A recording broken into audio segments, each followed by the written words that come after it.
Hello student, welcome back to the yet another lecture of your CMA intermediate financial accounting. एक great energy के साथ नया chapter चालू करने जा रहे हैं इस वीडियो के अंदर, इस लेक्चर से। और बहुत प्यारा चैप्टर, बहुत सुंदर चैप्टर, एग्जाम में इसकी वेटेज बहुत अच्छी है। वाई? बिकॉज बहुत रिपीटेटिवली ये वाला क्वेश्चन जो एग्जाम में आता है, बहुत बार आता है। मतलब मैं बोलूं तो 10 में से 8 बार आता है, ऐसा तुम मान के चलो। तो ये चैप्टर अपने आप में बहुत इंपॉर्टेंट चैप्टर बन जाता है। इजी चैप्टर है, ठीक है, मतलब अबव एवरेज है, अबव नॉर्मल है, पर टफनेस तक तो नहीं जा रहा है, ठीक है। थोड़ा सा मतलब बोल सकते हो 60% लेवल पे है, ठीक है। और बहुत मजेदार चैप्टर है, बहुत लॉजिकल चैप्टर है। ऐसा चैप्टर है जिस चैप्टर के अंदर हम लोगों को अकाउंटिंग बिल्कुल भी नहीं करनी है, बिल्कुल भी नहीं करनी है अकाउंटिंग।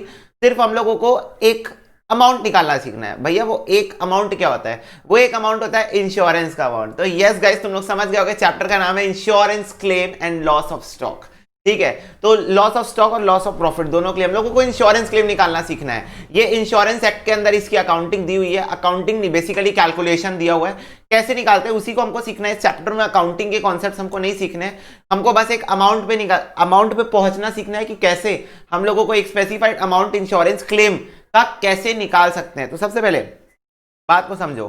सबसे पहले क्या होता है इंश्योरेंस? क्या होता है insurance? What do mean by insurance? तो तुम लोगों को पता होगा, कभी ना कभी नाम तो सुने होगे, life insurance corporation of India, general insurance company, ठीक है। तो ये सब इंश्योरेंस कंपनियां होती है। इन लोग करते क्या हैं? इन लोग आप लोगों से पैसा लेते हैं, वो भी इंस्टॉलमेंट में, ठीक है, जिसको हम लोग इंश्योरेंस प्रीमियम बोलते हैं। और तुम लोग इंश्योरेंस प्रीमियम शब्द जरूर सुने होगे क्लास 11th में, 12th में, अभी फाउंडेशन में, अभी इंटर में। तुम लोग अभी जो चैप्टर्स पढ़ के आ रहे हो पहले, उसमें तुम लोग इंश्योरेंस प्रीमियम हर कंपनी पे करती है, चाहे सोल प्रोप्राइटर हो, चाहे पार्टनरशिप हो, चाहे कोई कंपनियां हो, चाहे हम लोग हो, तुम्हारे मम्मी पापा पे करते होंगे तुम्हारे लिए इंश्योरेंस प्रीमियम। सब लोग पे करते हैं इंश्योरेंस कंपनी वालों को। क्यों करते हैं पेमेंट? क्योंकि हम लोग उनसे भिन्न भिन्न प्रकार की इंश्योरेंस पॉलिसियां खरीदते हैं, ठीक है। इंश्योरेंस पॉलिसी डिफरेंट टाइप की हो सकती है। इंश्योरेंस पॉलिसी आप अपने लाइफ के लिए हो सकते हो, लाइफ इंश्योरेंस जिसको हम बोलते हैं कि हमको अगर कुछ हो गया तो इंश्योरेंस कंपनी एक लमसम अमाउंट हमारी फैमिली को देगी, रीइंबर्स करेगी, ठीक है। हमारी फैमिली को एक lump sum amount reimburse, that is life insurance, ठीक है। कई लोग अपना रिटायरमेंट पॉलिसी लेते हैं कि रिटायरमेंट होने के बाद हम लोगों को हर महीने फिक्स अमाउंट मिले, उसके लिए 20 साल तक उन लोग LIC को या जो भी इंश्योरेंस कंपनी से लोग इंश्योरेंस कराए उसको पेमेंट करते हैं। तो ये सब तो इंडिविजुअल्स की बात हो गई। कंपनी की बात करूं या बिजनेस की बात करूं या मैन्युफैक्चरिंग एंटिटी की बात करूं, तो किस चीज का इंश्योरेंस करवाते होंगे ये लोग भैया अपनी पूरी फर्म का इंश्योरेंस करवा लेते होंगे, पूरी बिल्डिंग का इंश्योरेंस करवा लेते होंगे, पूरे स्टॉक का इंश्योरेंस करवा लेते होंगे, सब चीज का इंश्योरेंस इन लोग करवा के रखते होंगे। मशीन का इंश्योरेंस करा के रखते होंगे, हम लोग देखे हैं मशीन के भी इंश्योरेंस होते हैं, है ना। तो ये सब चीजों का लोग इंश्योरेंस कराते होंगे। मैंने बोला बिल्कुल सही, बहुत सारी चीजों का इंश्योरेंस होता है, we can not even count. बहुत न्यूमरस चीज है, भिन्न भिन्न प्रकार की चीजें जिसका इंश्योरेंस पॉसिबल है। But the very important point is हमको किस चीज पे फोकस करना है? हम लोगों को ये सीखना है कि जब फर्म अपने स्टॉक का इंश्योरेंस कराती है, किस चीज का इंश्योरेंस कराती है? स्टॉक का इंश्योरेंस कराती है, और बाई चांस स्टॉक डिस्ट्रॉय हो जाए, बाई चांस स्टॉक डिस्ट्रॉय हो जाए, आग में जल जाए, भुन जाए, अर्थक्वेक आ जाए, बर्बाद हो जाए, ठीक है, तो उस सिचुएशन में हमको इंश्योरेंस कंपनी कितना इंश्योरेंस देगी, ठीक है, कितना हम लोगों को इंश्योरेंस क्लेम मिलेगा, ठीक है, उसकी कैलकुलेशन हमको इस चैप्टर में सीखना है। स्टॉक की प्लस एक और चीज की, प्रॉफिट की भी सीखनी है, उसके बारे में बाद में बात करेंगे, ठीक है।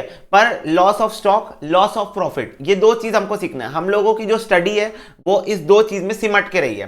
बहुत सारी चीजों का निकलता है। तुम लोग मेरे से पूछोगे भैया सिर्फ ये दो चीज का क्यों सीख रहे थे? हम तो किसी भी चीज का इंश्योरेंस क्लेम निकाल सकते हैं, क्योंकि तुम लोग जब ऑडिट पर्पस के लिए जाओगे, ठीक है, बीइंग अ CMA, जब तुम ऑडिट पर्पस के लिए जाओगे तो तुमको वहां पर कैलकुलेशन जो है मेजरली स्टॉक का और प्रॉफिट का ही देखने को मिलेगा, ठीक है। मशीन जल जाएगी, वो सबका ऑडिट भाई बहुत रेयर केस हो गया, पर स्टॉक बहुत जनरल सी चीजें हैं, ठीक है, जिसका लॉस हो जाता है। तो उस सिचुएशन में इंश्योरेंस कंपनी जो क्लेम दे रही है या जो क्लेम का अमाउंट बुक्स ऑफ अकाउंट में दिख रहा है, ऑडिट करते दौरान तुमको थोड़ा सा आइडिया रहे, थोड़ा सा कि कैसे कैलकुलेट किया जाता है, ताकि तुम लोगों को उसमें दिक्कत ना हो। समझ में ये बात? तो इस वजह से ऐसा तुम लोगों के सिलेबस में दो ही चीजों को ऐड किया गया है, दो ही चीजों को डाला गया है, ठीक है। तो इंश्योरेंस का मतलब क्या होता है? एक अमाउंट जो हम इंश्योरेंस कंपनी को देते हैं ताकि हमको कभी कोई लॉस हो जाए फ्यूचर में, तो वो हमको उस लॉस को रिकवर कराने के लिए कुछ पैसे दे दे, कुछ पैसे, जिससे हम लोगों का लॉस क्या हो जाए, थोड़ा बहुत रिकवर हो जाए, that is known as insurance, ठीक है। तो अब समझो मेरी बात को। जब कोई कंपनी है, कोई भी फर्म है, कोई भी पार्टनरशिप है, ठीक है, वो इंश्योरेंस कंपनी को क्या देती है? इंश्योरेंस प्रीमियम देती है। उसके बदले ये इनको क्या देते हैं? इंश्योरेंस पॉलिसी देते हैं, क्या देते हैं? इंश्योरेंस पॉलिसी देते हैं। मान लो अब इन कंपनी के पास जो स्टॉक पड़ा हुआ था, स्टॉक का इंश्योरेंस कराया गया था। मान लो ये स्टॉक पड़ा हुआ है, ये देखो गोडाउन में स्टॉक पड़ा हुआ है, ठीक है। इसमें लग गई आग, इसमें क्या हो गई? इसमें लग गई आग, ठीक है। ये देखो ये पूरी आग लग गई, देखो पूरा जल गया, भूम भूम बूम बाम हो गया, ठीक है। पूरी आग लग गई यहाँ पर, ठीक है। अब ये जब आग लग गई तब इंश्योरेंस कंपनी के पास हम जाएंगे और बोलेंगे हमें क्या चाहिए? इंश्योरेंस क्लेम चाहिए। क्या चाहिए? इंश्योरेंस क्लेम, क्योंकि हमारे स्टॉक जिसका हमने इंश्योरेंस कराया था वो जल गया है। तो इंश्योरेंस प्रीमियम किसको बोलते हैं? वो लमसम अमाउंट जो इंश्योरेंस कंपनी को हम पे करते हैं, ठीक है। वो हर महीने का अमाउंट जो इंश्योरेंस कंपनी को हम पे करते हैं। इंश्योरेंस पॉलिसी वो होती है जो इंश्योरेंस कंपनी हमको देती है, और अगर आग लग जाए हमारे स्टॉक में तो उस सिचुएशन में जो हमको पैसा देगी इंश्योरेंस कंपनी, उसको हम क्या बोलते हैं? इंश्योरेंस क्लेम बोलते हैं। क्या बोलते हैं? इंश्योरेंस क्लेम बोलते हैं। समझ में ये बात? तो ये फिर हमको क्लेम मिलेगा। तो ऐसा कुछ सिचुएशन हमको चलते हुए यहां पर दिखता है, और हम लोगों को ये अमाउंट फाइंड आउट करना है। We have to find this amount, ठीक है। ये अमाउंट हमको फाइंड करना है इंश्योरेंस क्लेम चैप्टर के अंदर एक्चुअल में, ठीक है। समझ में ये बात? तो ऐसा कुछ कार्यक्रम यहां पर चलने को मिलता है। तो देखो मैंने तुम्हारे लिए नोट्स बनाए। What is the definition of insurance claim? Insurance claim मतलब होता है claim filed by entity for recovery of insurable amount due to abnormal loss.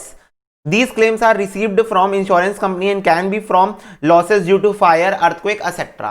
ठीक है। तो इंश्योरेंस क्लेम क्या होता है? वो क्लेम जो हम पैसा मांगते हैं इंश्योरेंस कंपनी से जब हमारा कोई लॉस हो जाए, और वो लॉस एबनॉर्मल नेचर का है, और रीजन कुछ भी हो सकता है, फायर, अर्थक्वेक, एक्सेट्रा। कुछ भी एबनॉर्मल रीजन की वजह से ये लॉस मेरे को हुआ हो सकता है। मैंने सुंदर सा डायग्राम बना के तुमसे समझाने की कोशिश की है। सुंदर सा तो नहीं है, पर क्या करें, अपने मुंह से तारीफ करनी पड़ती है ना अपनी। तो देखो फैक्ट्री वाले क्या करेंगे? प्रीमियम पकड़ाएंगे इंश्योरेंस कंपनी वालों को, इंश्योरेंस कंपनी वाले इंश्योरेंस पॉलिसी पकड़ाएंगे फैक्ट्री वालों को। सिंपल सी बात है भाई।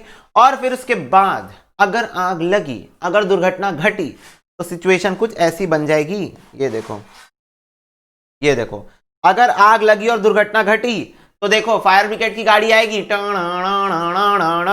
और वो आके आग बुझाएगी, और उसके बाद फिर हम लोग इंश्योरेंस कंपनी के पास जाके बोलेंगे क्लेम चाहिए। क्या चाहिए?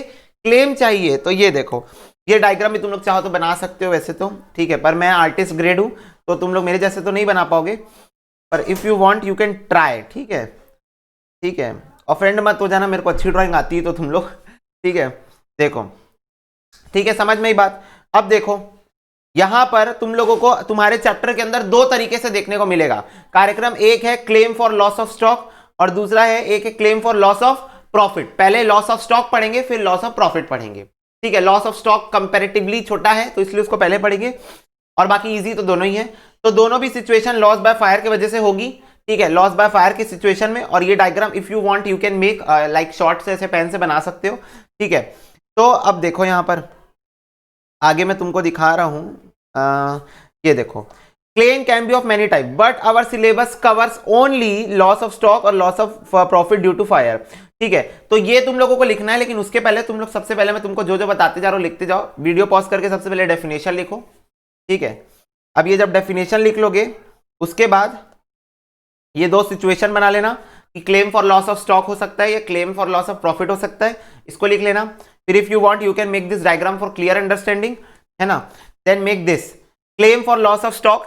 It can there can be two situations हो सकती है जब हम लोगों को claim for loss of stock लेना पड़े। सिचुएशन नंबर 1 ये हो सकती है कि बुक जो है वो डिस्ट्रॉय हो जाए और कुछ भी अवेलेबल नहीं है हमारे पास, ठीक है।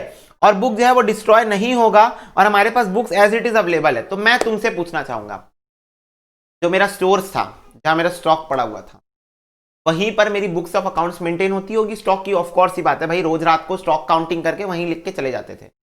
Can you please tell me कि क्या वो बुक्स आग में, इतनी झुलसती आग में जहां स्टॉक का एक राख भी नहीं बचा, राखें भी गायब हो गई, सुबह तक हवा में उड़ गई, वहां पर बुक्स ऑफ अकाउंट्स मिल पाएगी मुझे? बिल्कुल नहीं मिल पाएगी। बाई चांस तुम बोले भैया एक मिनट, आप हो पुराने जमाने के, हम नए जमाने के, हम टेली सॉफ्टवेयर यूज करते हैं। क्या यूज करते हैं? Tally software. हमारे पास सारे रिकॉर्ड्स ऑनलाइन पड़े हैं, तो आप टेंशन ना लो, रिकॉर्ड्स अपने पास है। तो मैं बोला ठीक है तुम्हारे पास रिकॉर्ड्स हैं, आई एग्री, तुम नए जमाने के हो, पर institute is not going to ask you कि तुम्हारे पास बुक्स ऑफ अकाउंट्स पड़ी हुई। Institute is going to ask you कि तुम्हारी बुक्स ऑफ अकाउंट जल गई है। तो this type of question is going to be asked in the exam कि बुक्स ऑफ अकाउंट जल गई है, तब क्लेम का अमाउंट निकाल के देखो। क्योंकि एक बात बताओ, अगर बुक्स ऑफ अकाउंट्स पड़ी हुई है तो स्टॉक का वैल्यू तो मेरे को मिल ही जाएगा, कैलकुलेशन ही किस बात का करूं, फिर तो पूरा चैप्टर ही फॉल्स हो गया, फिर तो अब इस चैप्टर की आवश्यकता नहीं। क्योंकि अगर मेरे पास टेली सॉफ्टवेयर है जो कि एक्चुअल में प्रेजेंट सिचुएशन की अगर मैं बात करूं तो आज तक रहे, आज के टाइम पे ऑलमोस्ट सारे छोटे बड़े बिजनेस टेली सॉफ्टवेयर यूज करते हैं, तो उसमें कोई दिक्कत बात नहीं। लेकिन एग्जाम में ऐसे ही क्वेश्चन आएगा जिसमें तुम्हारे पास फिजिकल बुक्स मेंटेन होती थी और वो जल गई, ठीक है, तो तुमको अब निकालना पड़ेगा, ठीक है। तो situation number 1, in case of books are destroyed by fire we have to prepare memorandum trading account, ठीक है।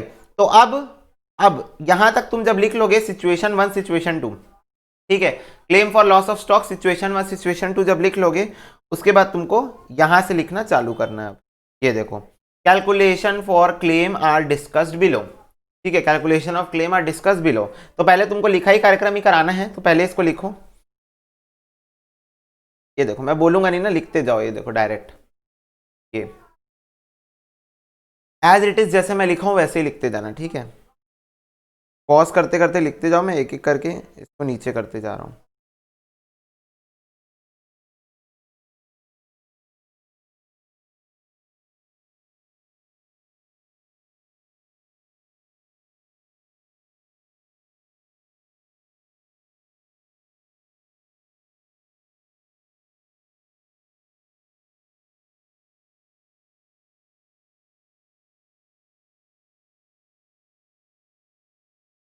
ठीक है, हो गया, यहीं तक लिखना है ना, नोट तक, ठीक है, नोट तक, यहां से लॉस ऑफ प्रॉफिट चालू हो गया है, यहीं तक लिखना है, ठीक है। तो लिख लियोगे तुम लोग। अब इसके ऊपर हम एक एक करके चर्चा करेंगे।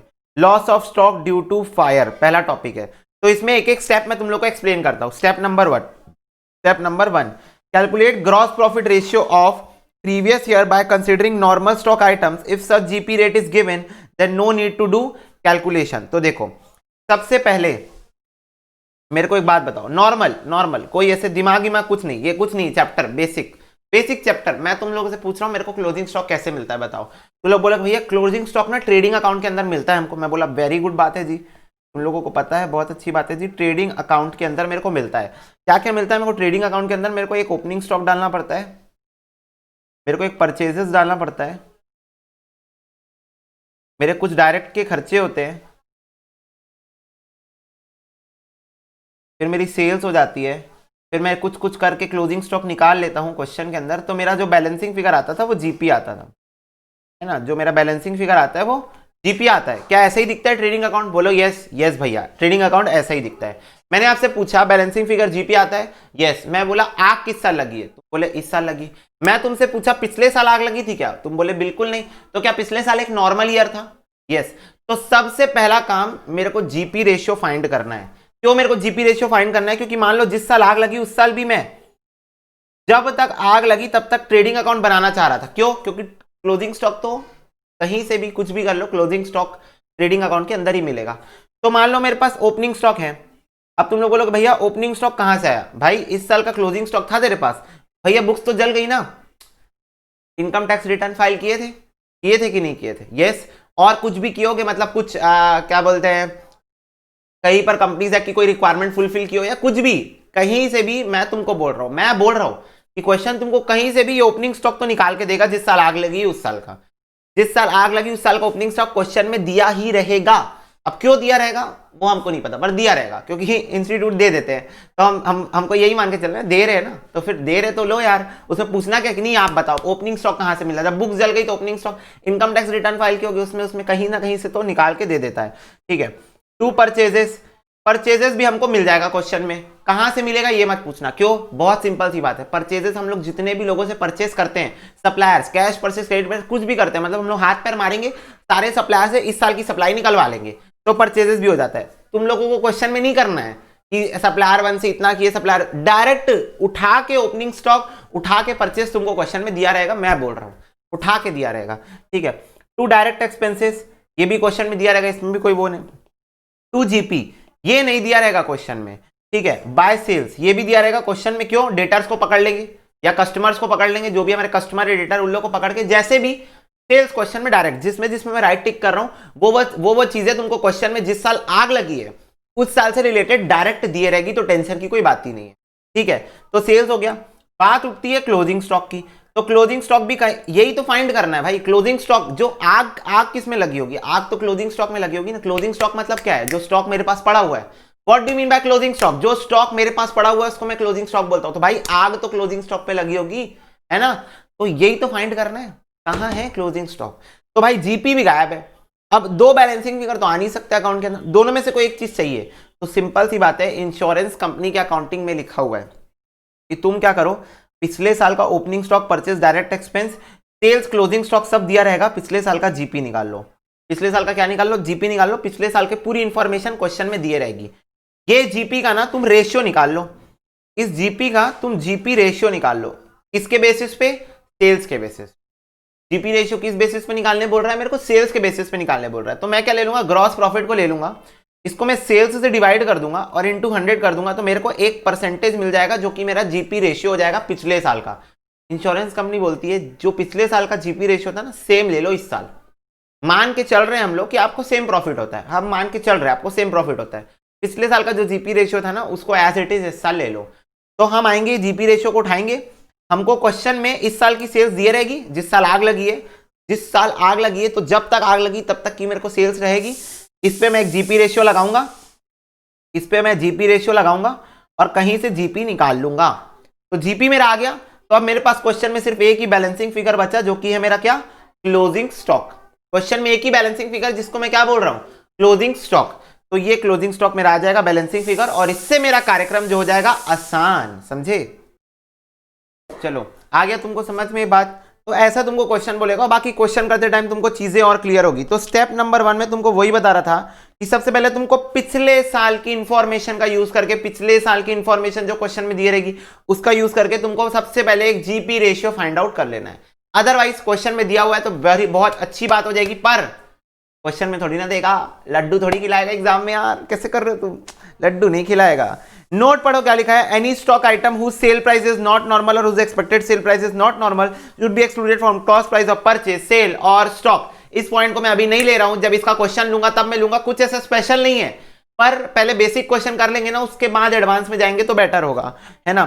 स्टेप नंबर 2 देखो, prepare trading account for current year up to the date of fire, use GP ratio to calculate GP missing figure in the trading account is closing stock. ठीक है, तो देखो सिंपल तुमको वही बोला कि इस साल का ट्रेडिंग अकाउंट बनाओ जिस साल आग लगी है, सारे गिवन आइटम्स को तुम लिख देना, और ग्रॉस प्रॉफिट निकालने के लिए तुमको सेल्स इनटू जीपी रेशियो कर देना है, जो तुम पिछले साल के ट्रेडिंग अकाउंट से निकाले थे।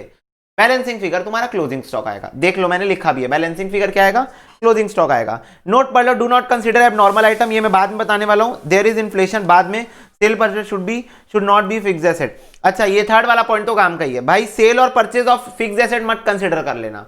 ठीक है, मतलब ये बात तो तुम लोगों को पता है, ऑफ कोर्स मेरे को पता हुआ है ये बात, कि तुम लोगों को इतना तो समझ में आता है कि स्टॉक मतलब वो सामान जो हम लोग बेचने के लिए रखे हैं, स्टॉक मतलब वो सामान जो हम लोग बेचने के लिए। तो क्वेश्चन अगर तुमको कंफ्यूज करने के लिए कोई मशीन भी जलवा दे रहा है, तो तुमको उसको इग्नोर मारना है, क्लियर कट इग्नोर मारना है कि मशीन जलवा दे रहा है। क्यों, क्योंकि हम लोग लॉस ऑफ स्टॉक निकाल रहे हैं, स्टॉक बेचने का सामान, धंधे का सामान का जो लॉस हुआ है उसको निकाल रहे हैं, ना कि कोई फिक्स्ड एसेट का। ठीक है, फिर उसके बाद क्लेम का अमाउंट कैसे कैलकुलेट होगा, तो क्लेम के अमाउंट का कैलकुलेशन देखो स्टेप नंबर 3 में बताया हूं कि तुमको जो भी क्लोजिंग स्टॉक है नॉर्मल, उसमें अब नॉर्मल को प्लस करके टोटल स्टॉक का लॉस निकाल लेना है, उसमें कोई सैलवेज है उसको माइनस कर देना है, कोई खर्चा अगर तुम किए हो आंख से गुड्स को बचाने में तो उसको प्लस कर देना है, टोटल लॉस आएगा। फिर एक क्लेम का फॉर्मूला वहां पर लिखा हुआ है, तो वो फॉर्मूला अप्लाई करोगे। ये इसके ऊपर सारे ऊपर ये जितनी भी चर्चा हुई है, सारी चर्चा मैं क्वेश्चन के दौरान करूंगा। क्यों, क्योंकि मैं अभी तुमको बता भी दूं तो भी क्वेश्चन के टाइम तुमको फिर से समझाना पड़ेगा और तुम होगे कंफ्यूज। ठीक है, तो इसीलिए जब क्वेश्चन आएगा तब इसके ऊपर चर्चा होगी। ठीक है, तो डायरेक्टली इतना समझाने के बाद मेरे को लगता है भूमिका बन गई होगी, तो मैं जंप कर लेता हूं क्वेश्चन नंबर 1 की तरफ। ये देखो क्वेश्चन नंबर 1 तुम्हारे सामने स्क्रीन पर है, थोड़ा सा टेढ़ा तुमको दिख रहा है क्योंकि कटिंग पेस्टिंग का थोड़ा सा दिक्कत था, पर कोई दिक्कत की बात नहीं है भैया, हम ऐसे करके देख लेंगे। वैसे भी हम कॉपी में ऐसे करके लिखते हैं, है ना, वैसे ही लिखते हो ना, झूठ ना बोलियो। देखो क्वेश्चन नंबर 1 क्या बोल रहे हैं। क्वेश्चन नंबर 1 आपको बोलता है on 12 June 2014 fire occurred in the premises of NR Patel a paper merchant. ठीक है, पेपर मर्चेंट है भैया, आप पेपर का व्यापार करोगे, आग कैसे नहीं लगेगी। ठीक है, most of the stock were destroyed, cost of stock salvage been 11,200। Salvage, अब बच्चे पूछेंगे भैया सैल्वेज का मतलब नहीं बताया आपने, आप भैया काम आधा कर दियो, सैल्वेज का मतलब बता दो हमको। तो देखो मान लो ये देखो ये स्टॉक है, ये एनआर पेपर मार्ट का स्टॉक है। ठीक है, इधर लग गई आग, ये देखो, ये स्टॉक पड़ा था, इधर लग गई आग। आग इस बार थोड़ा अच्छा बना देता हूँ, नहीं तो तुम लोग फिर बोलोगे भैया ड्राइंग मजेदार नहीं बना रहे थे, बोरिंग हो रही थी। लो ठीक है, आग टाइप तो दिख रहा है ना यार, अब इतना तो कर लो ना मैनेज। ठीक है, आग लग गई। ठीक है, तो ये आया मालिक। ठीक है, मालिक आया, देखा आग लग गई है, कुछ तो करना पड़ेगा। जितने भी वर्कर थे वहां पर, उसके जितने भी वर्कर लोग खड़े थे, बोला जाओ कूदो और जितना हो सके उतना स्टॉक बचाओ। जाओ आग के अंदर कूदो, कंबल अंबल लपेटो, आग के अंदर कूदो, पानी लेके जाओ, वो फायर एक्सटिंग्विशर लेके जाओ, पर जितना स्टॉक हो सके उतना बचाओ। तो लोग कूदे आग के अंदर, जंप मारे और कुछ स्टॉक निकाल के बाहर ले आए, कुछ स्टॉक निकाल के बाहर ले आए, बचा लिए। तो तुमको क्वेश्चन बोल रहा है ये जो स्टॉक इन लोग बचा के बाहर लाए ना, उसकी वैल्यू 11,200 रुपए। इसका मतलब होता है सैल्वेज। इसका मतलब क्या होता है? सैल्वेज होता है। जो हम लोग आग में कूद के कुछ स्टॉक बचा के बाहर ले आते हैं उसको हम क्या बोलते हैं? सैल्वेज बोलते हैं। ठीक है, तो 11,200 का स्टॉक सैल्वेज हो गया। इसका मतलब 11,200 रुपए का स्टॉक हमने जलने से बचा लिया। ठीक है, तो ये बात हुई यहां पर। तो ये होता है सैल्वेज का मतलब। ठीक है, अब देखो, in addition some stock was salvaged in a damaged condition and its value in that condition was agreed at 10,500। बोल रहा है इसके अलावा कुछ और स्टॉक हमने बचा लिया जो कि 10,500 का था, पर वो थोड़ा बहुत जल गया था। जैसे मान लो ये लोग और कूदे और बाहर निकाले स्टॉक, पर अब जो स्टॉक निकाले ना थोड़ा सा ऐसा टाइप का निकला। ये देखो, थोड़ा बहुत साइड साइड से जल गया था, थोड़ा बहुत साइड साइड से जल गया था, पर फिर भी ये कबाड़ी वाले को बेचने के काम आ जाएगा। कबाड़ी वाला इसका मेरे को 10,500 रुपए देने के लिए रेडी है। मेरे को पता है अनरियलिस्टिक अमाउंट है। तुम लोग बोलोगे भैया हम लोग पूरी 2-2, 3-3 बोरिया बुक बेचते हैं, हमको 100 रुपए मिलता है, आप 10,500 में कबाड़ी वाले को पेपर बेचवा रहे हो। मैं बोला ठीक है, पर अब एग्जाम्पल है तो वैसे क्वेश्चन है तो वैसे एग्जाम्पल बनाना पड़ेगा। तो कुछ स्टॉक जो मैंने उठा के लाया, बचा के लाया, थोड़ा सा जल गया था साइड से, थोड़ा थोड़ा साइड से जल गया था, तो उसकी वैल्यू 10,500 की है। तो अल्टीमेटली ये भी सैल्वेज है और ये भी सैल्वेज है। हमको ये नहीं मतलब है कि कितना कितना जल गया, कितना बच गया, इससे मतलब नहीं। हमको ये देखना है कितने रुपए का तुम बाहर निकाल के ले आए, आग में कूद के कितना रुपए का तुम बाहर निकाल के ले आए। तो हमने इन टोटल ये दोनों मिला के कितना सैल्वेज कर लिया, जरा मैं देखना चाहूंगा। 11,200 प्लस 10,500, तो हमने 21,700 रुपए की सैल्वेज वैल्यू कर ली है। 21,700 रुपए का हमने स्टॉक आग में कूद के बचा के लेके आ गया है बाहर। तो that is my salvage in total. ठीक है, कितना क्या जला है उससे मेरे को मतलब नहीं। From the books of the account the following particulars were available. बोल रहा है बुक्स ऑफ अकाउंट्स को हमने देखा। कौन सी बुक्स ऑफ अकाउंट्स? जो बची हुई है। अब मैं बोला ना क्वेश्चन तुमको प्रोवाइड करेगा, उससे हमने देखा कि उसका closing stock at the close of the account on December 31, 2013 was valued at 83,500। तो बोल रहा है अब देख लो आग कब लगी, देख लो 12 जून 2014 को, और तुमको बोल रहा है एट द अकाउंटिंग ईयर 31 दिसंबर 2013, यानी कि कैलेंडर ईयर फॉलो हो रहा है। क्या फॉलो हो रहा है? कैलेंडर ईयर फॉलो हो रहा है। तो बोल रहा है पिछले साल, ये तो 2014 में आग लगी है, 2013 का क्लोजिंग स्टॉक दिया हुआ है। तो मेरे को एक बात बताओ, क्या 2013 का क्लोजिंग स्टॉक 2014 का ओपनिंग स्टॉक बनेगा 1 जनवरी को? बोलो यस, बिल्कुल सही भैया। 31 दिसंबर क्लोजिंग स्टॉक, 1 जनवरी वही ओपनिंग स्टॉक बन के उतरेगा। ठीक है, तो ये बेसिकली कुछ नहीं, मेरा ओपनिंग स्टॉक हो गया इस साल का। जिस साल आग लगी उस साल का ओपनिंग स्टॉक हो गया। एक आइटम तो मिला ट्रेडिंग में डालने वाला। दूसरा देखो, his purchase from 1 January 2014 to 12 June 2014, ठीक है, अमाउंटेड टू 1,12,000 रुपए and his sale during this period is 1,54,000। मेरे को क्या उसने परचेज बता दी है 1 जनवरी से लेकर आग लगने तक के दिन की? बिल्कुल सही। क्या उसने मुझे सेल्स बता दिया है 1 जनवरी से लेकर आग लगने तक के दिन का? बिल्कुल सही बता दिया है। अरे क्या ही बात है। ठीक है, बोल रहा है on the basis of his account for the past 3 years. बोल रहा है पिछले 3 साल के अकाउंट के बेसिस पे it appears that he earns on an average a gross profit of 30% on sales। तो बोल रहा है हमने पिछले 3 साल की बुक्स ऑफ अकाउंट को खंगाला और उससे हमको एक बात समझ में आई कि ये बंदा हर साल 30% जीपी कमाता है। What is GP? Gross profit. 30% GP on sales ये कमाता है हर साल। बहुत अच्छी बात है। देखो इस क्वेश्चन ने हमको जीपी रेशियो दे दिया, एग्जाम में नहीं देगा, ये चीज ध्यान रखना। ये तो पहला क्वेश्चन इसलिए इजी, लड्डू खिला रहा है।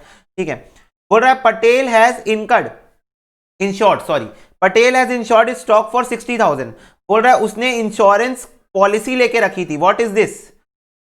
इंश्योरेंस पॉलिसी का अमाउंट दिया हुआ है। तो बोल रहा है उसने इंश्योरेंस करा के रखा था 60,000 रुपए का। तो इसका मतलब यह है कि उसने 60,000 रुपए की इंश्योरेंस पॉलिसी लेके रखी थी। इसके ऊपर हम बाद में चर्चा करेंगे। बोल रहा है compute the amount of claim. तो बोल रहा है क्लेम का अमाउंट निकाल के दिखाओ। तो एक बात बताओ, क्या मेरे को पिछले साल का ट्रेडिंग अकाउंट बनाना पड़ेगा? ना, क्यों नहीं बनाना पड़ेगा? क्योंकि मेरे को जीपी रेशियो दिया है। मैं डायरेक्ट इस साल का ट्रेडिंग अकाउंट बनाऊंगा। तो लिखो solution number 1।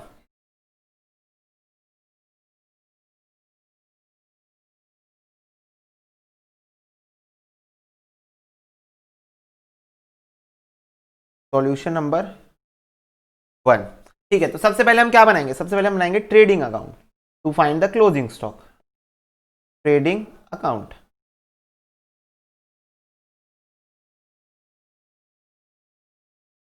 To opening stock, to purchases, direct expenses मेरे को दिया नहीं है, टू ग्रॉस प्रॉफिट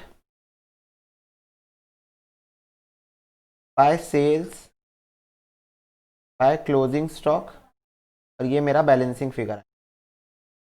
अब कुछ नहीं करो, क्वेश्चन में डेटा दिया हुआ है ना, उठा उठा के डाल दो। ये देखो, ये रहा पिछले साल का क्लोजिंग स्टॉक, मतलब इस साल का ओपनिंग स्टॉक 83,500। क्या मुझे परचेज दी है 1,12,000, क्या मुझे सेल्स दी है 1,54,000।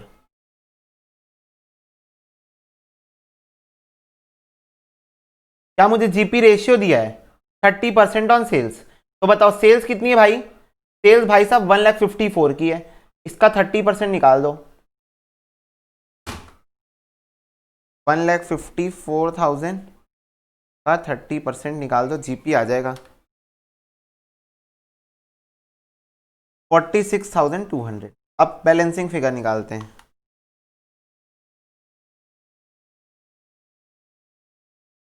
$2,41,700, 2,41,700 माइनस 1,54,000, तो ये आ जाएगा 87,700। This is the balancing figure and this is the closing stock at the date of fire. जिस दिन आग लगी उस दिन तक का मैंने ट्रेडिंग अकाउंट बनाया, 1 तारीख से लेकर जिस दिन आग लगी 12 जून को। ये ट्रेडिंग अकाउंट कब तक का है, 1 जनवरी 2014 से लेकर 12 जून 2014 तक का ट्रेडिंग अकाउंट है। यानी इस दिन मेरा क्लोजिंग स्टॉक कितना था 87,700 का। तो मेरा कितने का स्टॉक आग में जलने के लिए पड़ा होगा 87,700 का। मैं आपसे पूछना चाहता हूं, क्या मैंने इसमें से कुछ स्टॉक बचा लिया है, क्या मैंने आग में खेलकर नहीं, क्या मैंने जान में खेलकर, क्या मैंने इसमें से कुछ स्टॉक बचा लिया है। बिल्कुल सही, मैंने बचा लिया है। तो देखो सिंपल सी बात है, कैलकुलेशन ऑफ क्लेम लिखो, कैलकुलेशन ऑफ क्लेम। ठीक है, तो क्लेम का हम कैलकुलेशन करेंगे। तो सबसे पहले मेरे को ये बात बताओ, स्टॉक नॉर्मल कितना जल गया,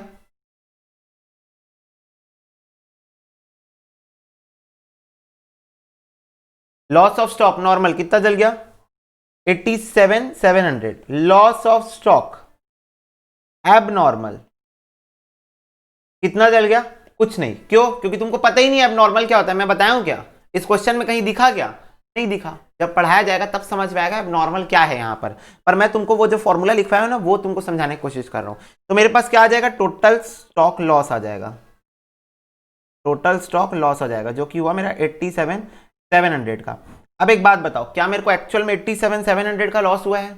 ये तो मेरा गोडाउन में पड़ा हुआ स्टॉक था जब आग लगी उस टाइम का, पर मैंने तो कुछ बाहर निकाल लिया है। कितना बाहर निकाल लिया, माइनस। कितना मैंने बचा लिया है, बचा लिया हो तो माइनस करूंगा ना, जितना मैं बचा लिया हूं आग में जलने से उतना मेरे को माइनस करना है। तो मैंने 21,700 रुपए का स्टॉक बचा लिया है, 21,700 रुपए का स्टॉक बचा लिया है। ठीक है, अब तुमको एक और पॉइंट दिखेगा वहां पर प्लस करके लिखा होगा कि जो भी हम लोगों का फायर ब्रिगेड का खर्चा हुआ है, जो भी हमारा जो आग को बुझाने का खर्चा हुआ है, जो भी मेरा इस सामान को बचाने का खर्चा हुआ है, उसको हम ऐड करते हैं। वो जब पॉइंट जिस क्वेश्चन में आएगा उस क्वेश्चन में समझा दूंगा। अभी फिलहाल उस पॉइंट को इग्नोर मारो, जब तक आता नहीं उसके ऊपर क्वेश्चन। ठीक है, एक एक करके सीखेंगे, प्यार से सीखेंगे। 66,000 ये हुआ मेरा एक्चुअल में स्टॉक लॉस। ये देखो, क्योंकि 87,800 का स्टॉक पड़ा हुआ था गोडाउन में जब आग लगी, पर मैंने 21,700 का बचा लिया, तो 66,000 मेरा क्या हुआ, एक्चुअल में क्या हुआ, लॉस हुआ। अब तुमको एक क्लेम का फॉर्मूला दिख रहा होगा क्वेश्चन में, ये देखो मैं तुमको दिखाता हूं, तुमको यहां पर एक क्लेम का फॉर्मूला दिखा होगा, इधर गया, ये रहा। तो इस क्लेम के फॉर्मूले को ना हम एवरेज क्लॉज बोलते हैं, प्यार से क्या बोलते हैं, एवरेज क्लॉज।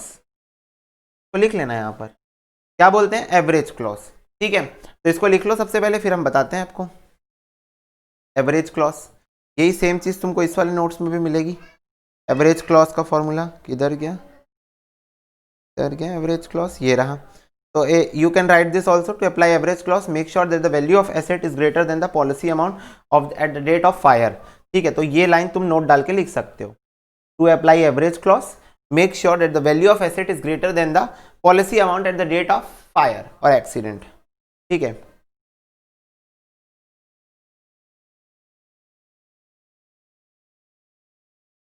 लिख लिए।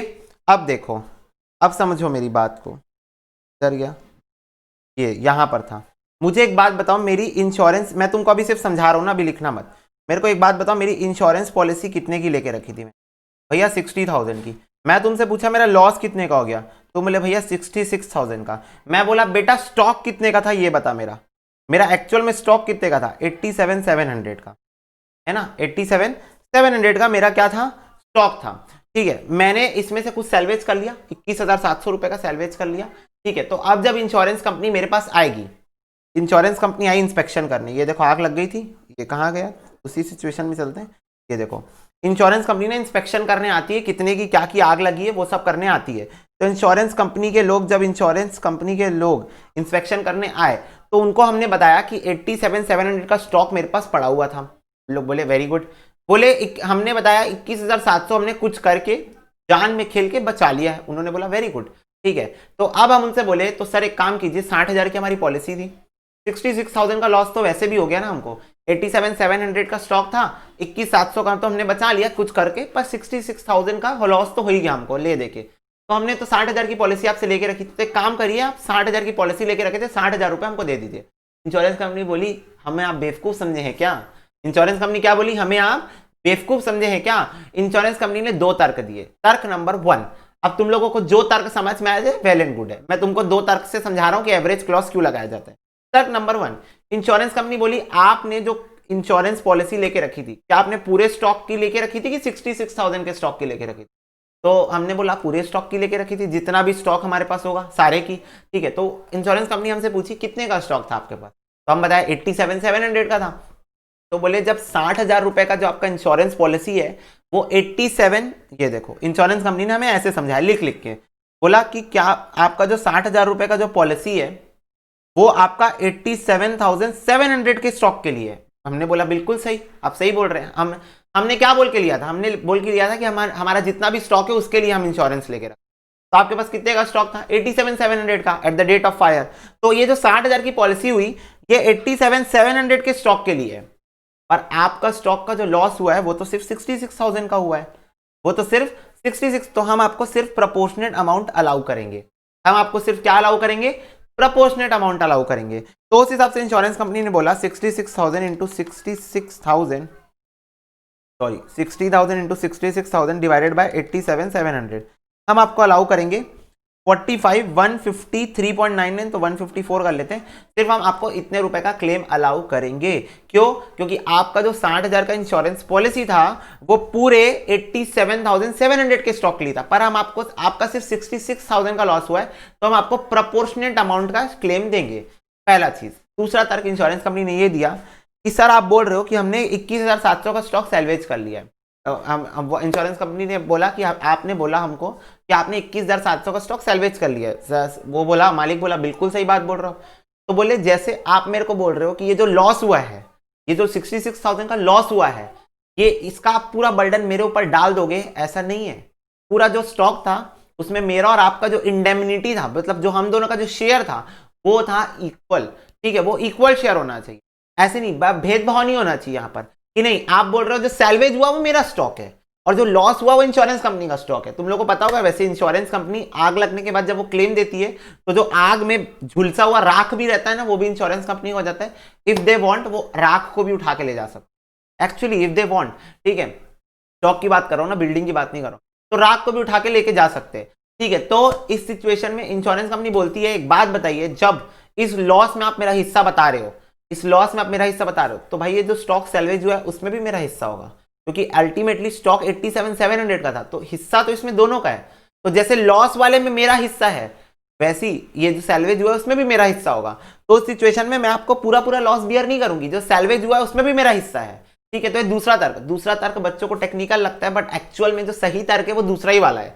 ठीक है, पहला वाला भी वैलिड है, पर पहला वाला लूप होल बताया गया, मतलब पहला वाला जो है वो इजी वे में बताया गया है। दूसरा वाला ही एक्चुअल तर्क है, जो इंश्योरेंस कंपनी बोलती है कि भाई लॉस में मेरा हिस्सा है तो सैल्वेज में भी मेरा हिस्सा है। तो इसलिए मेरा जब हिस्सा सैलवेज में भी है तो मैं पूरा क्लेम तो एक्सेप्ट नहीं करूंगी, मैं इसको सिर्फ एवरेज बेसिस पे, प्रोपोर्शनल बेसिस में। तो मैं तुमको ये रेकमेंड करता हूं तुम ये वाला समझ लो, ठीक है, कि तुम्हारा 60,000 का क्लेम जो था वो पूरा 87,700 के स्टॉक के लिए था, जो एक्चुअल में तुम्हारा गोडाउन में पड़ा हुआ था वो पूरे स्टॉक के लिए तुमने इंश्योरेंस करा के रखा था, ठीक है।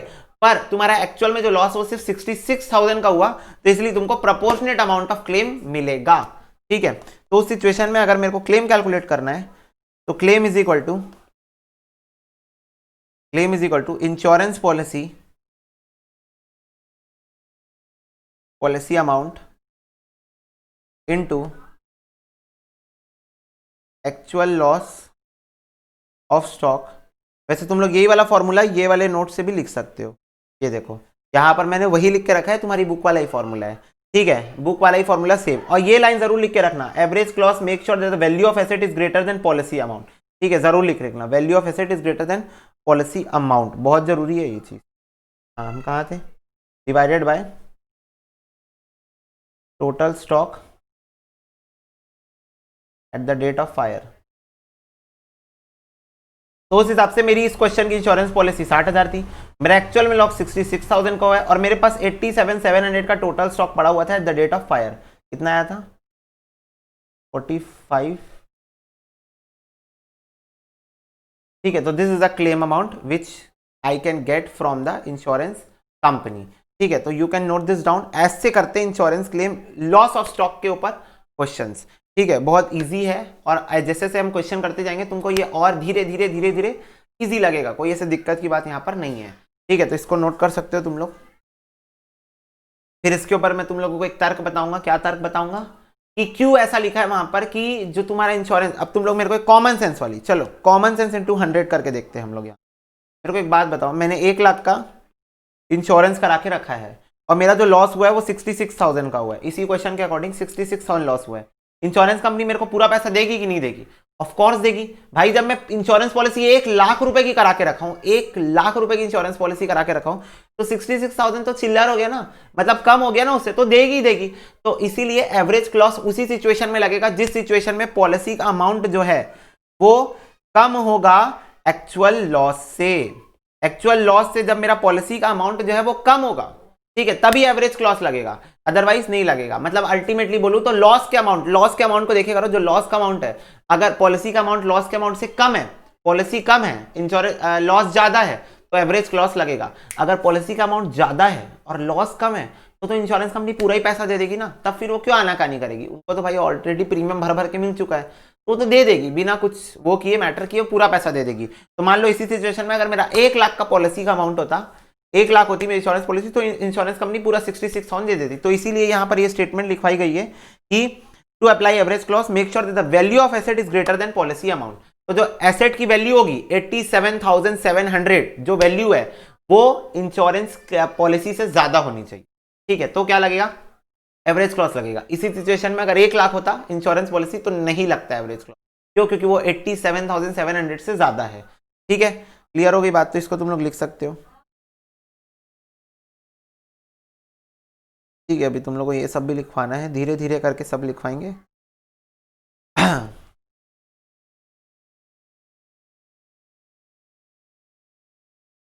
चलो देखो, एक क्वेश्चन तुम लोग के लिए अच्छा सा मैं उठा के लाया कहीं से, जिसमें कुछ एडजस्टमेंट है। अब ये जो एडजस्टमेंट है ना, वो मैंने ऑलरेडी नोट्स पे डाल के रखी है कि इस टाइप की एडजस्टमेंट जब आएगी तो तुम लोग इससे कैसे डील करोगे। But the point is I am not going to show you that adjustments first, I am going to first solve this question with you all guys, then I am going to show you the adjustments in the notes. Why? Because only reason कि मैं तुम लोगों को दिखाना चाहता हूं कि जो भी क्वेश्चंस बनते हैं या जो भी फॉर्मूले बनते हैं, अल्टीमेटली वो कॉमन सेंस और एक ह्यूमन ब्रेन से ही बनाए जाते हैं। तो हम लोग भी अगर उस चीज को सोचें और सोच के करने की कोशिश करें तो हम लोग भी भाई इसको सॉल्व कर सकते थे, उसमें कोई प्रॉब्लम नहीं है, ठीक है। तो देखो क्वेश्चन क्या है, सबसे पहले क्वेश्चन पढ़ो। क्वेश्चन थोड़ा सा ब्लरिश है पर पढ़ा जा सकता है। देखो, the premises of sad limited cot fire on 22 जनवरी 2010, ठीक है। 22 जनवरी 2010 को आग लग गई, कहां पर, सैड लिमिटेड के प्रीमाइसेस में। बेचारा सैड ही है तो लगेगी आग। And the stock was damage, बोल रहा है स्टॉक डैमेज हो गया, ठीक है। The firm made up account to 31 March each year, बोल रहा है 31 मार्च को हर साल अकाउंट्स क्लोज होते हैं। एंड ऑन 31 मार्च, अच्छा ईच ईयर 2009, ओके आगे डेटा दिया हुआ है। And on 31 March 2009 the stock at a cost of 13,27,200 as against 9,60,200 on 31 March 2008। तो क्या आपको 31 मार्च 2009 का स्टॉक दिया हुआ है और 31 मार्च 2008 का स्टॉक दिया हुआ है। तो 2008 का स्टॉक दिया हुआ है, 2009 का स्टॉक दिया हुआ है, आपको निकाल के क्वेश्चन ने, ठीक है, कोई दिक्कत नहीं है। उसके बाद अल्टीमेटली मेरे को एक बात तो क्लियर समझ में आ रही है, बात ये समझ में आ रही है कि 2009 के बाद ही आग लगी होगी। तो ठीक है, ये देखो ये ओपनिंग स्टॉक दिया हुआ है 2008 या 2008 के 31 मार्च का स्टॉक दिया हुआ है, मतलब 2008-9 का ओपनिंग स्टॉक दिया हुआ, ठीक है। और ये देखो क्लोजिंग स्टॉक दिया हुआ है 2009 का, इसका मतलब 2009-10 में ही कहीं आग लगी होगी पक्का, ठीक है, ऐसा समझ में आ रहा है क्वेश्चन में। देखो ऐसे मैं एक टाइमलाइन तुम लोगों को बना के दिखा सकता हूं। 2008, 2009, 2010। देखो 31 मार्च 2008, तो मैं 31 मार्च लिख देता हूं। यहां पर मेरे को स्टॉक दिया हुआ है 960 to 200, यहां पर स्टॉक दिया हुआ है मेरे को, यहां पर मेरे को स्टॉक दिया हुआ है 1327,200, ठीक है, ये स्टॉक दिया हुआ है ना 31 मार्च 2009 को, ठीक है, ये टाइमलाइन हमारी बन रही है। फिर देखो purchase from 1 April 2009 to the date of the fire were 3482,700, बोल रहा है ये देखो 22 जनवरी 2010 को आग लगी है, तो यहां मैं लिख देता हूं 22 जनवरी 2010, ये देखो यहां पर लग गई आग, ठीक है, यहां पर लग गई आग। इस दिन तक मतलब यहां से यहां तक 2009, यहां से यहां तक जो मेरा परचेजेज है, वो मेरे को दिया हुआ है क्वेश्चन ने 3482,700, 3482,700 का, ठीक है, as against 45,25,000 for the full year 2008-9 का परचेज मेरे को दिया हुआ है 45,25,000।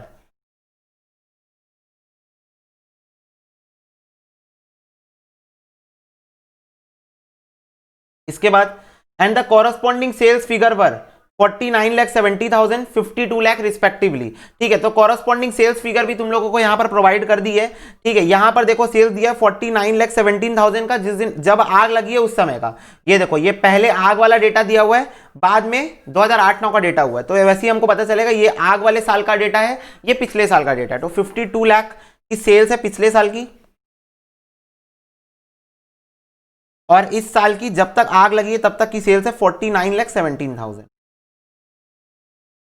जब तक आग लगी है तब तक की सेल्स है ना ये, ठीक है, 49,70,000। मैं कुछ नहीं कर रहा हूं, मैं डेटा लिखते जा रहा हूं टाइम स्टैम्प के अकॉर्डिंग, ठीक है, टाइम स्टैम्प के अकॉर्डिंग हम क्वेश्चन को समराइज करने की कोशिश कर रहे हैं।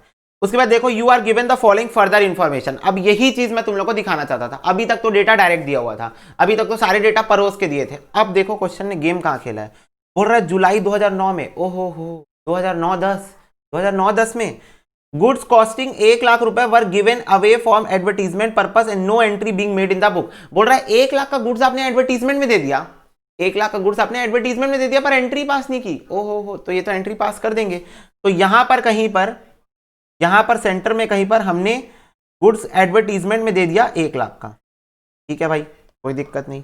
फिर उसके बाद देखो ड्यूरिंग 2009-10 मतलब इसी साल, a clerk misappropriated unrecorded cash sales. It is estimated that the defalcation average 2000 per week from 1st April 2009 until the clerk was dismissed on 18 अगस्त 2009। तो बोल रहा है कि एक क्लर्क है जो हर हफ्ते 2000 रुपए की कैश सेल्स को चुपचाप दबा लेता है, 2000 रुपए की कैश सेल्स को चुपचाप दबा लेता है हर हफ्ते, और ये कार्यक्रम उसने 1 अप्रैल 2009 से 18 अगस्त 2009 तक किया है। तो मैं आपसे डेट गिनना चाहूंगा, अगस्त में कितने दिन होते हैं बताओ, अगस्त में कितने, सॉरी अप्रैल से चालू है ना, अप्रैल में कितने दिन होते हैं, अप्रैल में 30 दिन, अप्रैल, फिर मई, जून, जुलाई, और फिर अगस्त का 18 दिन, अगस्त 18 अगस्त को पकड़ा गया ना वो, 18 अगस्त को, तो इतने दिन। अब डेज को हम टोटल लगाते हैं 30 + 31 + 30 + 31 + 18, तो ये आ रहा है 140 दिन। 140 दिन तक ये बंदा डिफैल्केशन का काम किया है। मैं तुमसे डेज नहीं पूछ रहा, मैं तुमसे पूछ रहा हूं कितने हफ्ते, क्यों, क्योंकि हर हफ्ते इसने 2000 का घपला किया है, हर हफ्ते 2000 की सेल्स इसने दबा दी है, गायब किए, रिकॉर्ड ही नहीं किया, हर हफ्ते 2000 का सेल। तो 140 दिन डिवाइडेड बाय 7 करूंगा क्योंकि एक हफ्ते में 7 दिन होते हैं, तो 7 टू जा 14, 20 वीक्स इसने ये घपले वाले काम किए हैं। 20 हफ्तों तक इसने 2000 की सेल्स गायब की है। तो एक बात बताओ, 20 हफ्ते, हर हफ्ते 2000 की सेल्स गायब हो रही थी, 2 टू जा 4, 40,000 का घपला किया इसने। 40,000 की सेल्स इसने दिखाई ही नहीं, 40,000 की सेल इसने इस साल दिखाई ही नहीं, तो 40,000 रुपीज घपला, स्कैम हो गया ये तो बड़ा। ठीक है, तो सेल्स अनरिकॉर्डेड इसी दौरान कितने की है? 40,000 रुपए की। 40,000 रुपए की सेल्स क्या है? अनरिकॉर्डेड है। ठीक है, क्लियर हो गई बात। अभी मैं तुमको ट्रीटमेंट नहीं बता रहा हूं, अभी मैं बता रहा हूं कि इस समय कुछ कुछ घपले हुए हैं। रेट ऑफ जीपी कांस्टेंट रहेगा, ठीक है, कोई दिक्कत नहीं, मतलब कांस्टेंट मतलब जो पिछले साल का था वही इसी साल रहेगा। बोल रहा है from the above information made an estimate of the stock in the hand on the date of the fire. तो बोल रहा है स्टॉक का एस्टिमेशन निकाल के दिखाओ, क्लेम निकालने नहीं बोल रहा है, स्टॉक का एस्टिमेशन निकालने बोल रहा है जिस दिन आग लगी उस दिन। तो समझ में आया? ये देखो, ये मेरा क्वेश्चन का समरी है, तुम लोग के सामने लिखा है। ठीक है, तुमको समझ में आ गया होगा। ये ऊपर जो भी डेटा लिखा हूं डायरेक्ट दिया हुआ था, ये नीचे वाला डेटा हम लोगों को एडवर्टीजमेंट वाला दिया हुआ था डायरेक्ट। सेल्स अनरिकॉर्डेड हमको थोड़ा सा कैलकुलेट करके निकालना पड़ा। ठीक है, अब एक बात बताओ, क्या मेरे को पिछले साल का ट्रेडिंग अकाउंट दिया है? नहीं। क्या मेरे को इंफॉर्मेशन दी है? यस। तो बना लेते हैं। तो सबसे पहले हम बनाएंगे, चलो सॉल्यूशन लिखो, सॉल्यूशन। सबसे पहले बनाएंगे trading account for the year ended 31 March 2009। ठीक है, 2008-9 का बना रहे हैं। ठीक है, तो सबसे पहले हम लिख लेते हैं टू ओपनिंग स्टॉक,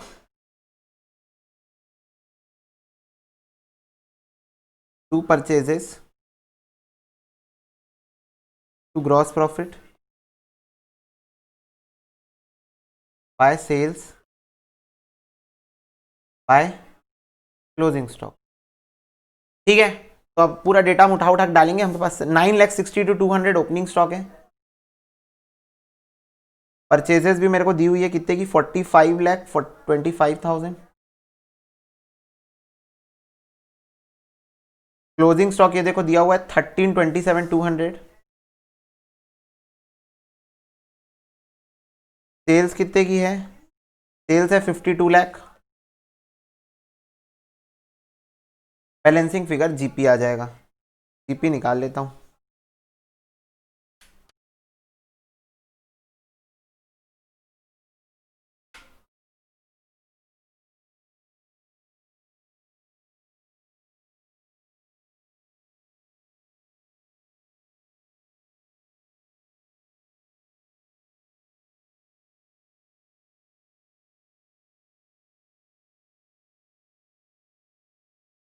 $10,40,000 आ गया मेरा जीपी, और this is what balancing figure ना, पिछले साल का जीपी निकाल रहा था बैलेंसिंग फिगर। तो कैन आई नॉट से, या कैन आई से कि अब मैं जीपी रेशियो निकाल सकता हूं? Yes. What is GP ratio? GP upon sales into 100। कैसे निकाला जा सकता है? 10,40,000 डिवाइडेड बाय सेल्स कितने की है भाई? 52 लाख इंटू 100। तो ये हो जाएगा 10,40,000 डिवाइड बाय 52 लाख %। 20% आ गई मेरी जीपी की रेशियो, 20% आ गई मेरी जीपी की रेशियो। पिछले क्वेश्चन में मेरे को ये निकाल के दिया था, इस क्वेश्चन में मेरे को निकालना पड़ा, डायरेक्ट डेटा क्वेश्चन दिया था, कोई दिक्कत की बात यहाँ पर थी नहीं। ठीक है, अब इसके बाद इस साल का ट्रेडिंग अकाउंट बनाएंगे। Trading account for the year of fire. Year of fire इसलिए लिख रहा हूँ क्योंकि ये वाला ईयर एंडिंग नहीं हो पाया, फायर हो गया भाई बीच में। टू ओपनिंग स्टॉक दिया हुआ है मेरे को, टू परचेजेस दिया हुआ है मेरे को, टू जीपी निकाल लिया जाएगा, बाय सेल्स दिया हुआ है मेरे को, बाय क्लोजिंग स्टॉक। ठीक है, ओपनिंग स्टॉक कितने का है बताओ? ये देखो 13,27,200, 13,27,200। परचेजेस कितने की है? परचेजेस है 34,82,700।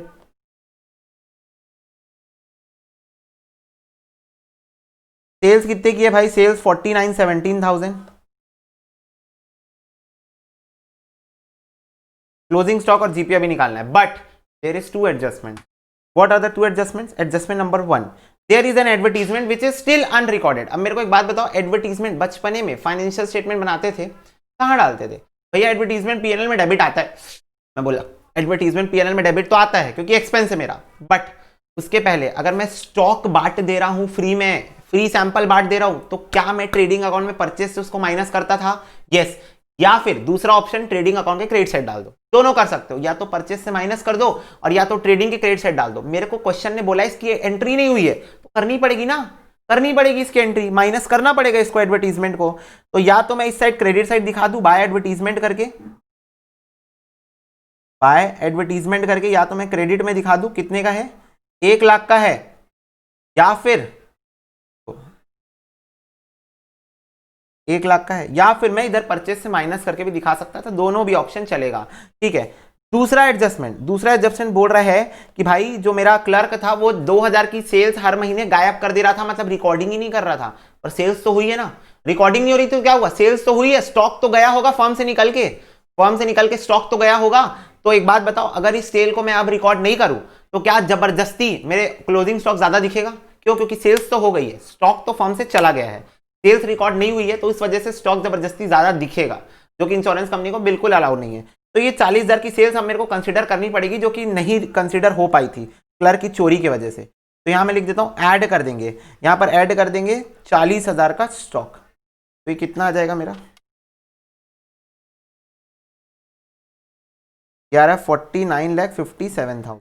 तो अब ये आ गई करेक्ट फिगर ऑफ सेल्स और इधर एडवर्टीजमेंट हो गया माइनस। तो अब मैं जीपी निकाल सकता हूं इस अमाउंट पे, जो कि मेरा करेक्ट यह है, इस पे मैं निकालता हूं जीपी, और जीपी रेशियो है 20%, तो हो जाएगा 49,57,000 इंटू 20%, तो ये आ रहा है 9,91,400। This is my GP. अब मैं बैलेंसिंग फिगर मारूंगा, closing stock plus 34,82,700 plus 13,27,000 minus 49,57,000 minus 1 lakh, तो ये आ रहा है मेरा 7,44,100, 7,44,100। ठीक है, क्लियर हो गई बात। इसको अब तुम लोग नोट कर लो। टोटल नहीं लगाया मैं, 27,200 plus 34,82,700 plus 991,400, 58,01,300 minus 49,57,000 minus 1 lakh, तो ये आ रहा है 744, एक सेकेंड, 744,300 आ रहा है, 744,300, तो ये हो जाएगा 58,01,300। ठीक है, अब तुम लोग इसको नोट कर सकते हो, इस साल का ये अकाउंट हो गया। तो मुझे एक बात बताओ, क्या मेरे को किसी फॉर्मूले की जरूरत पड़ी, या मैं कॉमन सेंस से एडवर्टीजमेंट की और सेल्स की ट्रीटमेंट कर लिया? भाई सेल्स रिकॉर्ड नहीं हुई थी, कंसिडर कर लिया उसको। भाई एडवर्टीजमेंट रिकॉर्ड नहीं हुई थी, कंसिडर कर लिया उसको। कैसे कंसिडर किया? जैसे बचपने में करते थे, financial statement of sole proprietor trading account में डालते थे ना, या तो परचेज से माइनस करते थे तो क्रेडिट साइड लिख देते थे एडवर्टीजमेंट को, गुड्स विड्रॉन बाय प्रोप्राइटर को, ठीक है, या फिर गुड्स क्या बोलते हैं वो हो गया, तुम लोग चैरिटी में दे दिए तो चैरिटी में बांट दिए उसको। ये सारी चीजें या तो क्रेडिट साइड डालते थे या तो परचेज से माइनस कर देते थे, कोई दिक्कत नहीं, अभी भी वही करेंगे यार, अकाउंटिंग करने का तरीका नहीं बदलेगा। ठीक है, अगर हम लोग चैप्टर बदल देंगे तो अकाउंटिंग बदल देगी, तो फिर क्या हो गया, फिर तो फिर हो गया, फिर तो हर चैप्टर ही अलग हो जाएगा। ऐसा थोड़ी होता है, rules are same for all. तो ये तुम लिख सकते हो। मेरे को क्वेश्चन ने यही क्लोजिंग स्टॉक निकालने बोला था, तो यहां पर मैं क्वेश्चन को समाप्ति मान रहा हूं। क्वेश्चन में मेरे को यही क्लोजिंग स्टॉक निकालने। अब इसके बाद मैं तुम लोगों को अब दिखाना चाहूंगा, ये देखो जो एडजस्टमेंट्स मैंने लिख के रखी है, जो एक्चुअली मैंने एडजस्टमेंट्स लिख के रखी। Now I want to show you guys, here it is. देखो, to get the actual loss of physical stock we have to consider the following. अगर गुड्स परचेज हो गए पर रिसीव नहीं हुए, अगर गुड्स परचेज हो गए हैं पर रिसीव नहीं हुए हैं, तो माइनस कर देना परचेज से। क्यों? क्योंकि जब गुड्स परचेज हो जाते हैं तो हम लोग accrual basis of accounting follow करते हैं, एज वी ऑल नो। यहां पर ये चीज याद रखना, इंश्योरेंस क्लेम के अंदर हम लोग फिजिकल स्टॉक निकालना चाह रहे हैं कि फिजिकली कितने का स्टॉक मेरा आग में जल गया, फिजिकली कितने का स्टॉक मेरा आग में जल गया, मैं ये निकालना चाह रहा हूं। तो इस सिचुएशन में जब मैं गुड्स को परचेज कर लिया हूं पर अभी फिजिकल स्टॉक मेरे को मिला नहीं है, तो मैं रिकॉर्डिंग तो कर दिया होगा, क्योंकि मैं एक्रूअल बेसिस फॉलो करता हूं, तो मैंने रिकॉर्डिंग तो कर दी होगी।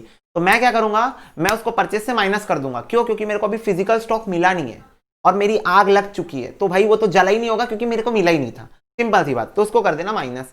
Goods receive but not purchase. अब मेरे को कुछ गुड्स मेरे को पहले मिल गए पर परचेज नहीं हुए। अब इसका मतलब तुम ऐसे समझो कि मैंने गुड्स परचेज कर लिए तो मेरे पास स्टॉक आ गया, ट्रक वाले ने डिलीवरी कर दी, पर मेरे पास अभी तक इनवॉइस नहीं आया। कभी कभी ऐसा होता है, इनवॉइस नहीं आया, तो जब तक इनवॉइस नहीं आएगा तब तक एक्रूअल बेसिस के अकॉर्डिंग मैं उसको रिकॉर्ड नहीं कर सकता। क्यों? क्योंकि इनवॉइस नहीं मिला है मेरे को अभी। इनवॉइस को बिल्स ऑफ वो है ना, क्या बोलते हैं उसको, सोर्स डॉक्यूमेंट है ना वो, तो सोर्स डॉक्यूमेंट अटैच करके एंट्री पास करते हैं। तो सोर्स डॉक्यूमेंट मिला ही नहीं है, तो सोर्स डॉक्यूमेंट मिला नहीं है पर फिजिकल स्टॉक आ चुका है मेरे पास। तो जब मैं इंश्योरेंस क्लेम की अकाउंटिंग करूंगा, निकालूंगा, तो मैं उसको प्लस कर दूंगा परचेज में। क्यों? क्योंकि फिजिकली स्टॉक आ चुका है मेरे पास, भले इनवॉइस नहीं मिला है पर फिजिकली स्टॉक मेरे पास। तुम लोगों को सिर्फ एक ही पॉइंट ऑफ व्यू यहां पर लेके चलना है। पॉइंट ऑफ व्यू क्या होगा कि फिजिकल स्टॉक मेरे पास है कि नहीं, तुमको यही चीज ध्यान में रखना है बस। Goods sold but not deliver, मैंने कुछ गुड्स सोल्ड कर दिए हैं, सेल हो गई है, पर मेरे को कस्टमर बोला कि मैं आके कल परसों लेके जाता हूं। वही कल परसों के दौरान आज ही रात को आग लग गई। आज ही रात को क्या हो गई? आग लग गई। तो उस सिचुएशन में बताओ, गुड्स मेरे पास पड़े थे, कस्टमर के पास थे, मेरे पास पड़े हुए थे, बट मैंने सेल तो कर दी है और सेल्स की मैंने एंट्री पास कर दी होगी, तो जो सेल्स है वो रिकॉर्ड हो गया होगा। तो मैं क्या करूंगा, सिंपली उसको सेल से हटा दूंगा। क्यों? क्योंकि मेरे को फिजिकल स्टॉक से मतलब है। तो सेल्स मैंने रिकॉर्ड कर दिया था, बुक में ऐसा दिख रहा था कि स्टॉक जा चुका है, पर एक्चुअल में स्टॉक गया नहीं था। एक्चुअल में स्टॉक मेरे पास पड़ा हुआ था, क्योंकि कस्टमर बोला था कल ले जाऊंगा, तो इसलिए मैं उसको सेल से माइनस कर दूंगा, सेल से मैं उसको हटा दूंगा। क्यों? ताकि जब मैं इंश्योरेंस की अकाउंटिंग करूं तो मुझे पता चले कि नहीं यार सेल्स नहीं हुआ है। ठीक है, सेल्स हो चुका है पर मैं ऐसा कंसिडर कर रहा हूं नहीं हुआ है। क्यों नहीं हुआ है? क्योंकि मुझे उससे उसकी मेरे को फिजिकल स्टॉक निकालनी है जितना मेरा जला है। ठीक है, फिर उसके बाद goods deliver but not sold yet. Simple सी बात है, देखो मैंने किसी कस्टमर को, मेरे पहचान वाला बंदा है, हर महीने सामान परचेस करता है, रेगुलर कस्टमर है, तो बिना बोले मैं जाकर डिलीवरी करके आ जाता हूं। फिर वो बाद में आके इनवॉइस बनवाता है, ये सब करता है। तो मैंने अपने स्टॉक से गुड्स निकाल के उसके घर में डिलीवर करके आ गया।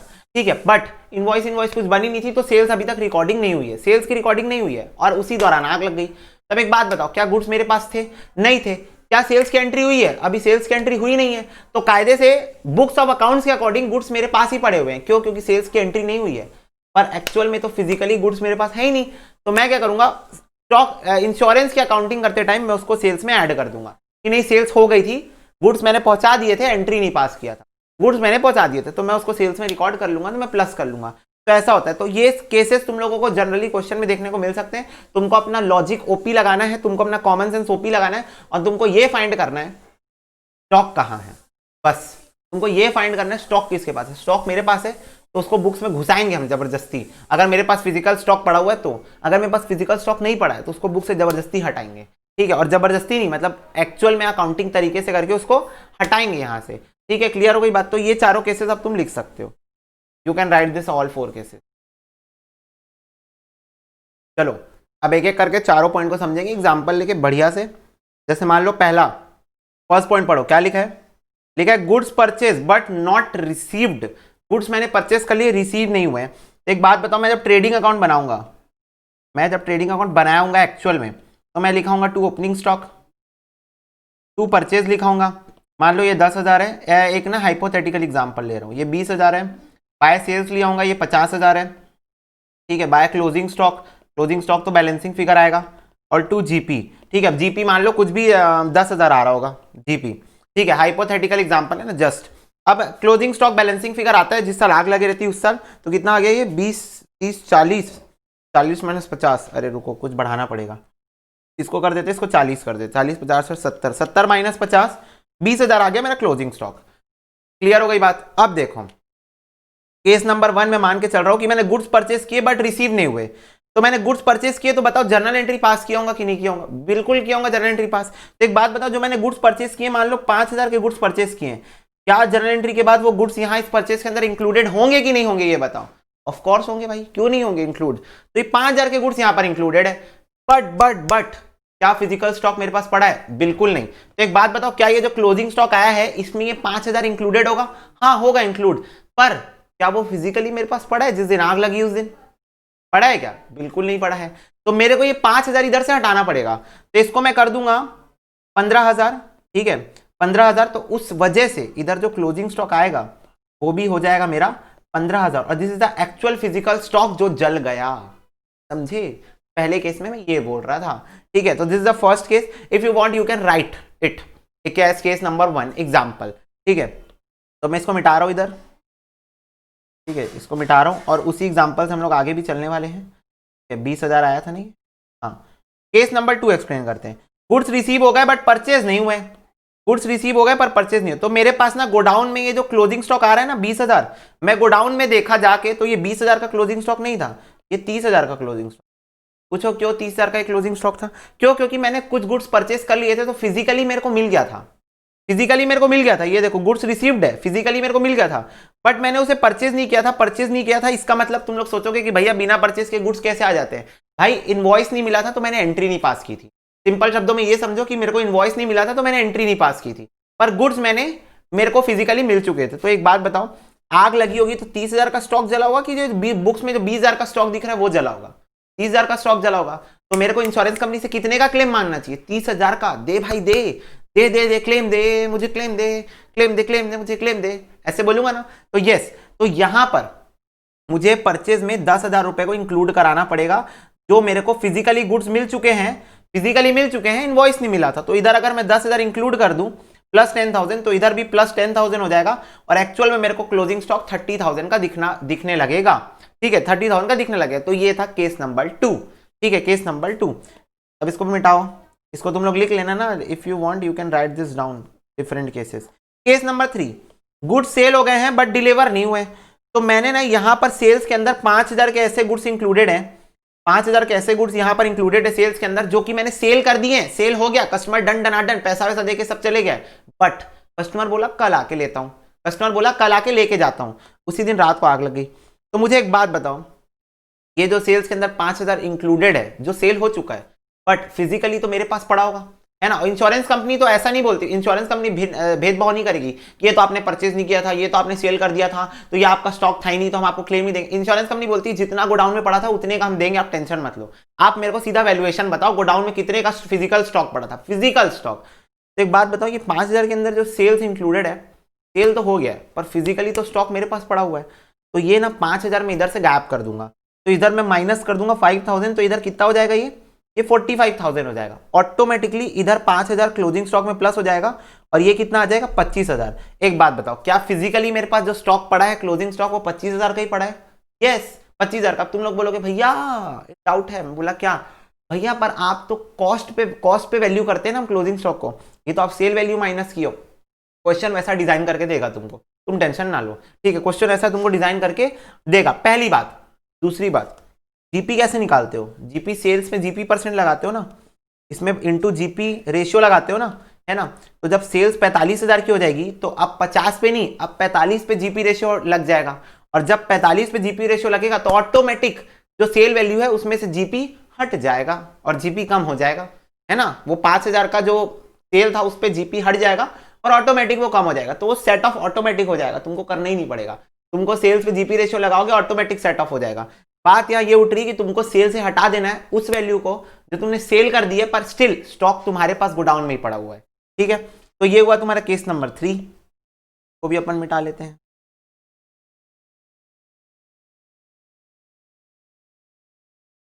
केस नंबर 4 देखो, goods delivered but not sold yet. तो बोल रहा है गुड्स मैंने डिलीवर कर दिए, गुड्स में जाके घर में दे के आ गया, पर मैंने सेल की एंट्री पास नहीं की है। नॉट येट सेल मतलब मैंने सेल की एंट्री पास नहीं की है, सिंपल शब्दों में यही समझो। तो गुड्स तो मैंने जाके डिलीवर करके आ गए, सेल की एंट्री तो पास नहीं हुई ना भाई साहब, सेल्स की एंट्री किधर है, नहीं पास हुई है। तो इस सिचुएशन में मुझे सेल की एंट्री पास करनी पड़ेगी, क्यों? क्योंकि फिजिकली मेरे पास, अब सोचो इस सेल के अंदर कुछ 5,000 का आइटम जो मैंने ऑलरेडी सेल कर दिया है, सोल्ड है, वो इंक्लूडेड नहीं है। तो क्या मेरा क्लोजिंग स्टॉक ज्यादा दिख रहा होगा? कैसे? मान लो ये इंक्लूड मैं कर देता हूं, चलो इंक्लूड प्लस 5,000 मैंने सेल कर दिया है, रिकॉर्ड नहीं किया था, तो ये 55 की सेल, ऑटोमेटिक क्लोजिंग स्टॉक 5,000 से कम हो जाएगा और ये कितना हो जाएगा 15,000 हो जाएगा। तो मेरा एक्चुअल में स्टॉक कितने का जला है? एक्चुअल में स्टॉक मेरा जला 15,000 का, पर मैं कितना दिखा रहा था इंश्योरेंस कंपनी वालों को? 20,000 दिखा रहा था। इंश्योरेंस कंपनी वाले मेरे को फ्रॉड घोषित कर देंगे अगर ऐसा कुछ मैं किया तो समझ में आ रही बात? तो अगर मैंने गुड्स जाके डिलीवर करके आ गए हैं पर मैंने सेल की एंट्री पास नहीं की है, नॉट येट सोल्ड मतलब मैंने सेल की एंट्री पास नहीं की है, यही समझ लो। ठीक है, तो उस सिचुएशन में मुझे सेल की एंट्री पास अब कर देनी है ताकि मेरा क्लोजिंग स्टॉक का वैल्यू सही है। बस मेरे को फिजिकल स्टॉक सही चाहिए, मेरे को उससे मतलब है। जितनी भी गलतियां किया हूं, जो भी ये सब कारनामा किया हूं, चारों उसको मैं सही कर दूंगा। मेरे को क्लोजिंग स्टॉक की वैल्यूएशन सही चाहिए किसी भी हाल में। ठीक है, समझ में आ गई बात? तो इसको अब तुम लोग नोट कर सकते हो चौथे भी केस को।